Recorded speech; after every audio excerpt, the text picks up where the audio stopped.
ጠንካራ ፓርቲ በሱም የሚከወን ጠንካራ ሀገረ መንግስት መገንባት ነው። ሌብነትን የሚታገል ሌብነትን የሚጠየፍ ለህዝብ እፎይታ የሆነ ከህዝብ ያልተነቀለ ለህዝብ የቀረበ ፓርቲ መሆን ነው።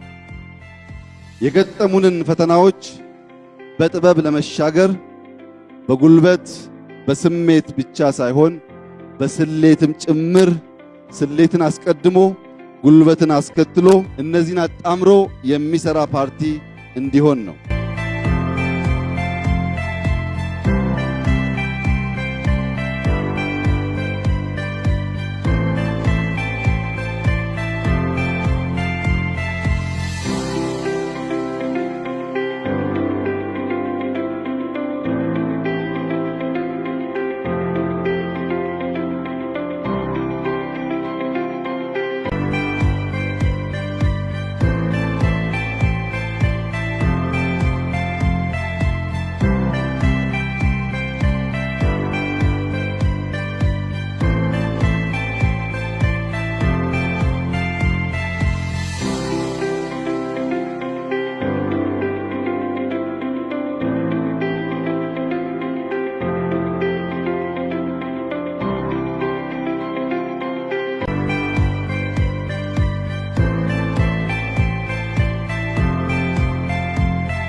ምርጫ ቦርድ አሸንፋቸዋል ካለ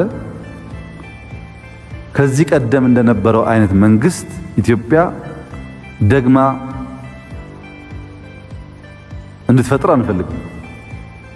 እኛ የምንፈልገው ከየፓርቲው ያሉ ሻል ያሉ ሰዎች አንድ ሚውለት ካቢኔ ውስጥ አንድ ሚውለት በየኤጀንሲው በየክልሉ በየምናምኑ እየገባ ሀገሩን የሚያግዝ ፖለቲካ ሲመጣ የሚጨቃጨቅ ልማት ሲመጣ አብሮ የሚሰራ ነው እንጂ የምንፈልገው ተቋሚ የሆነ ሁሉ ከወደቀ ወድቀሃል 5 ዓመት ጠብቅ አንልም። ከኢዜማ ዶክተር ብርሃኑ ነጋ የትምህርት ሚኒስትር፣ ከአብን አቶ በለጠ ሞላ የኢኖቬሽንና ቴክኖሎጂ ሚኒስትር፣ ከኦነግ አቶ ቀጀላ መርዳሳ የባህልና ስፖርት ሚኒስትር በመሆን ካቢኔውን ተቀላቅለዋል።